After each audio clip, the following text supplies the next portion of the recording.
Hello and welcome to On the Kerbs. I'm your host, Timo Albers Daly. Joining me this week is Swedish racing driver Jessica Backman.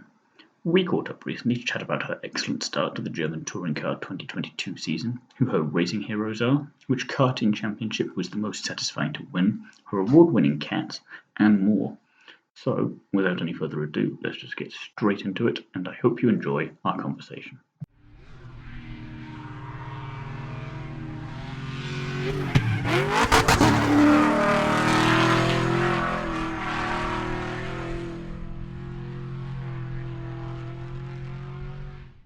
So, hi Jessica, thank you for being here today. First of all, how are you? I'm good, thank you. How are you? I'm pretty good, thank you. So, first question I like to ask everyone: what first got you into motorsport? I have my family is very interested in motorsport, and my uncle is a rally driver, so we have a lot of interest in the sport. And also, my father has been a mechanic in drag racing when he was younger. So yeah, everyone is very interested. And then one day, my mother just saw an article in the newspaper that there was a karting school nearby, and then she signed me and my brother up for it, and then we tried it. Then after that, we asked to continue. Yeah, for sure. So it's interesting variety in the background there with the drag racing and the rallying there, and then you go in a slightly different direction as well. It's a nice blend of everything there. Yeah, for sure. So yeah.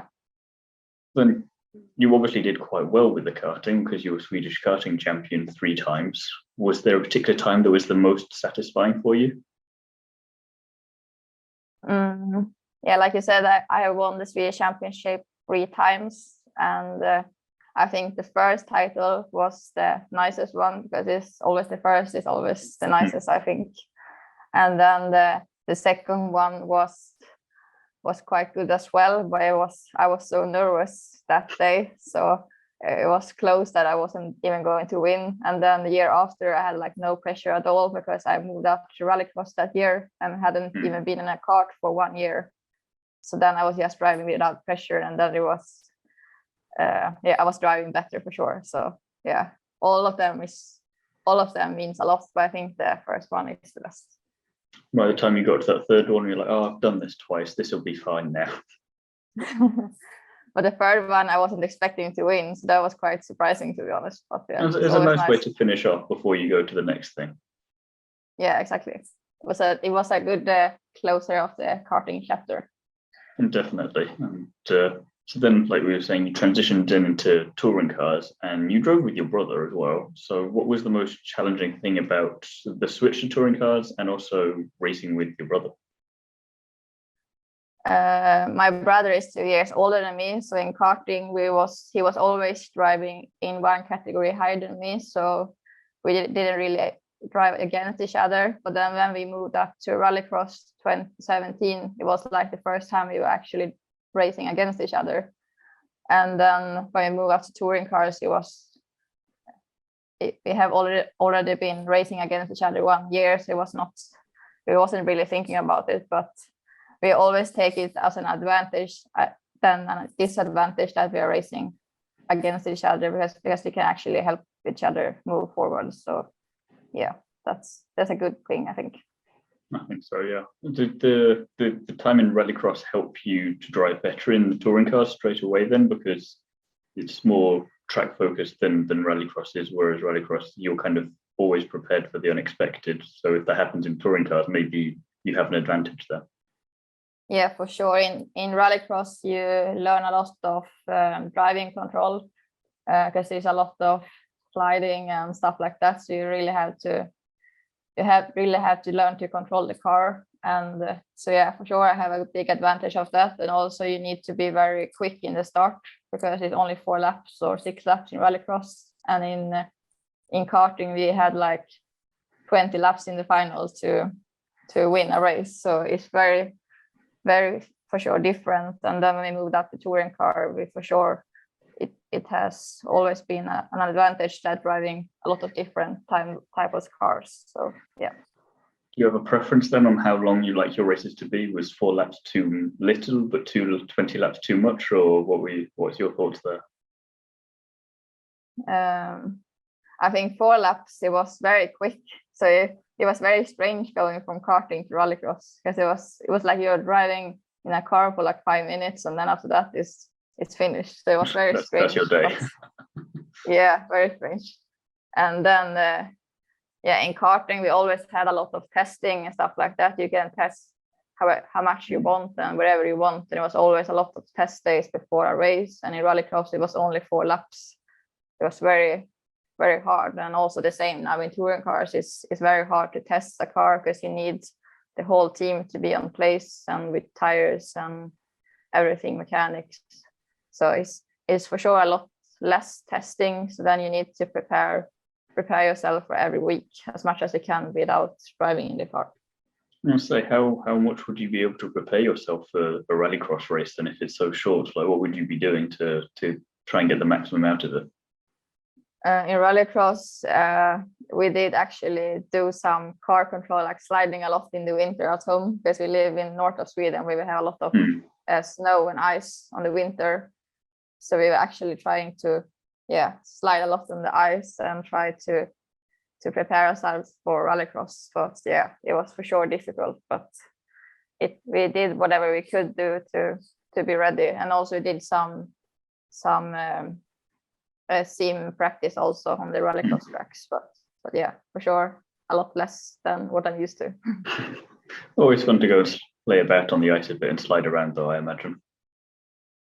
Yeah, it's very nice. We also did some rallycross race on the lake with the ice with the studs. So it was really, really nice. And also one time we did with really big spikes, and then it's like more grip than what it is to drive on tarmac. So it's really, really cool. Must be a slightly bizarre experience there, where you're having that extra grip that you're not used to. It's like, how is this happening?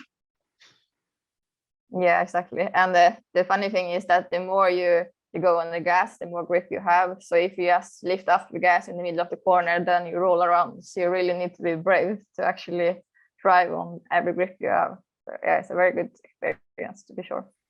Definitely. Sounds very, very intriguing there on how that all works and everything. But back to the present day, how is 2022 going for you so far? I mean, you've done quite well at the Red Bull Ring recently, if memory serves. So a couple of wins there. How's all that going? For sure it's going better than what I expected. It was a very difficult year last year, and I didn't even know if I was able to drive this year. But then in the last minute, I got a good deal from Royal Motorsport. So yeah, I'm very happy about that. I knew if I had a good year, I could fight for some wins and maybe the championship, but I never expected on the first race to take my first win. It was very strange.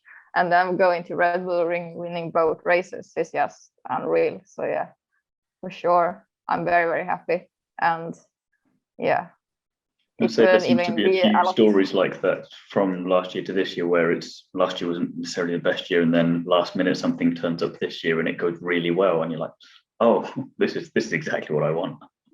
Yeah, I have had a lot of difficult years in touring cars, so it's actually nice to be able to get the results that I have wanted and knew I could get, but never really got it together. So it's really nice to actually have some results with me. So yeah, I'm very happy. Is the Red Bull Ring now your favorite track because of the 2 wins, or? Yeah, I drove Red Bull Ring 2019, and then I crashed both races and was really slow. So I was actually a bit nervous going to Red Bull Ring, because I've never really been fast there. But then now I think I changed that. So that's a great redemption story.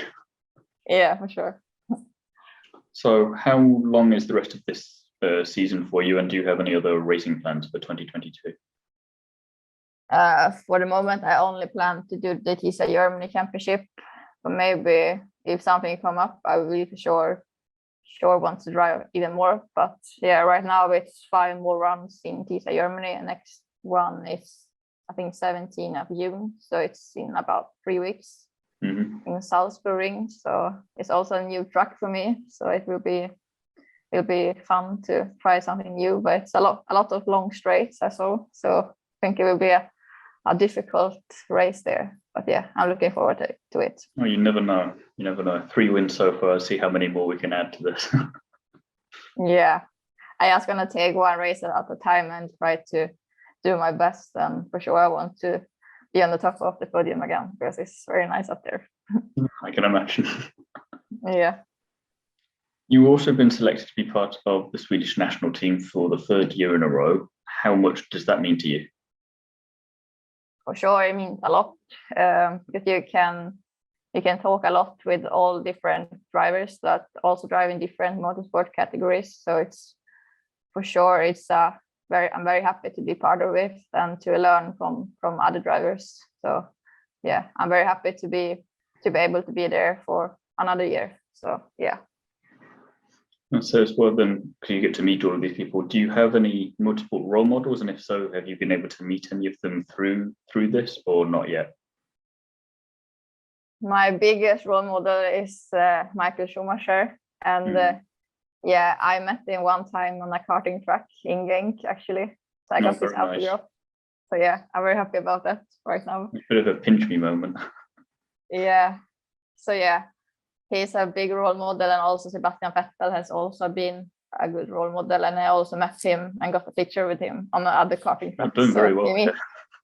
Yeah, you meet a lot of drivers on karting tracks, and also Daniel Ricciardo. I also met on a karting race. So yeah, I got to hang around with you more often, meet a lot of drivers this way.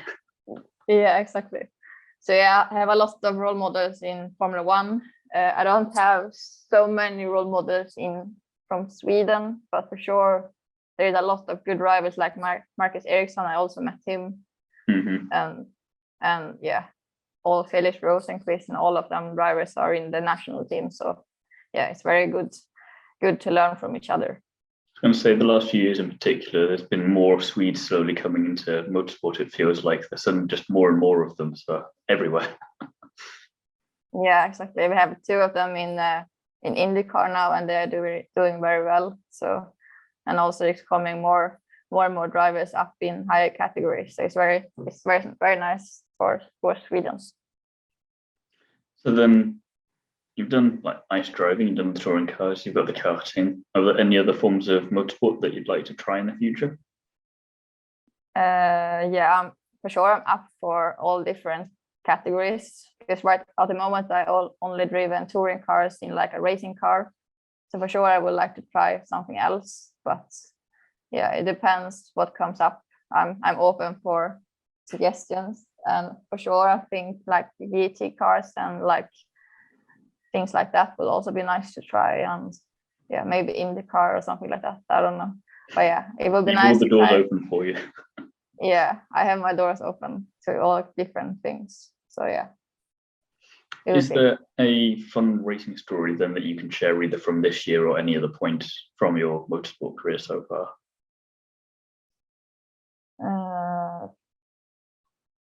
I don't know. I think it was like the Swedish Championship in karting, like that year when it's 2016, when I was so nervous. It was so funny because I was talking to my mechanic, and then I told him that I was so nervous that I didn't even want to drive. But then he just told me to count each corner in the race, just count how many corners it was on the track, and then I was actually doing that, and then I was not even thinking about the race. It was a bit funny. And also in the pre-final before that, I was so nervous I was actually spinning when it was rain, and then I was driving up again to fourth place. But yeah, so it's very fun year. So was he asking you to count them the corners off track, or whilst you were racing then? So as you were going around the track, you're like, okay, turn 1, turn 2, and that was just how you were. That was how you. Yeah, on the track. Yeah, when I was driving, count how many corners it was, like 1, 2, 3, 4, and then I was like in the corners.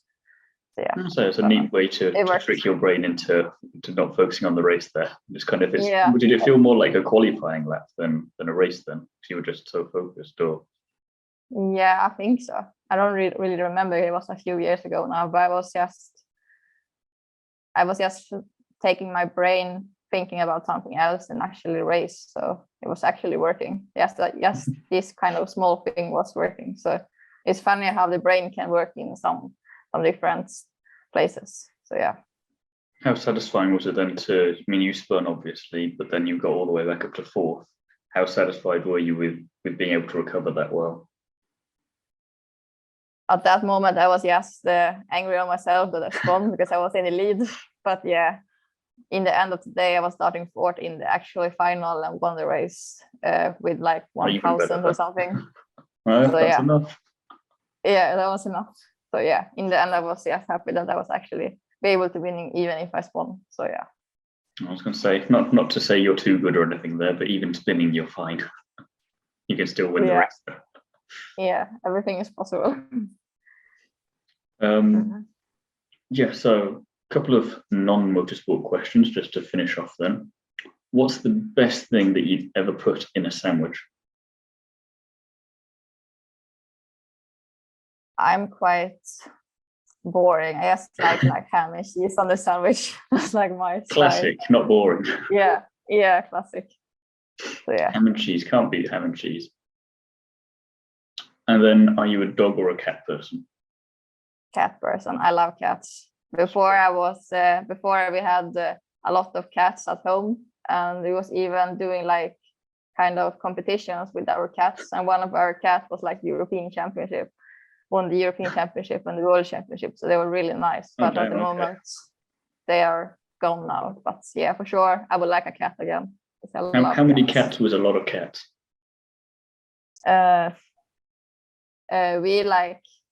We had, I think, 4 cats, and then we had some young cats. I don't know how you say it when they're young. Yeah, kitties. So I think with all of them, maybe we had 8 cats, but then we sold some, and some we saved, and some became celebrities when they won these cat competitions.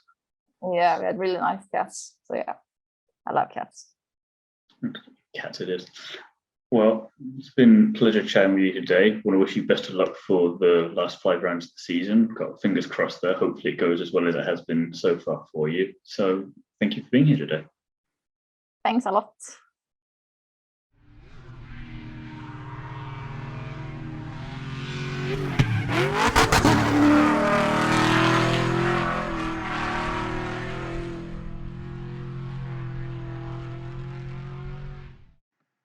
Thanks again to Jessica for coming onto the Kerbs with me, and I wish her the best of luck again for the rest of the 2022 season.